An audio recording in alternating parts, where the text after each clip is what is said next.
فقیر رحمۃ اللہ علیہ فرماتے ہیں کہ مشہور ہے کہ جو شخص 7 کلمات یاد کر لے تو وہ اللہ تعالیٰ کے ہاں باعزت ہوتا ہے،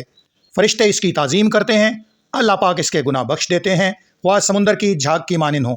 ایسا شخص طاعت کی لذت محسوس کرتا ہے، اس کی حیات اور موت دونوں اس کے حق میں بہتر ہو جاتی ہیں۔ اول، ہر کام کے شروع میں بسم اللہ پڑھنا، دوسرا، ہر چیز کے ختم پر الحمدللہ کہنا، تیسرا یہ کہ کوئی لغو بات کر بیٹھے، کم ہو یا زیادہ، تو اس کے بعد استغفر اللہ کہنا، چوتھا یہ کہ جب یوں کہے کہ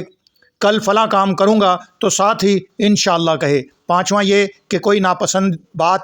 دیکھے تو لا حول ولا قوت الا باللہ العلی العظیم پڑھے، چھٹا یہ کہ جب کوئی مصیبت پیش آئے، جان کی ہو یا مال کی، تھوڑی ہو یا زیادہ، انا للہ و انا الیہ راجعون پڑھے، ساتواں یہ کہ دن کے اوقات ہوں یا رات کے لمحات اس کی زبان پر لا الہ الا اللہ جاری رہے۔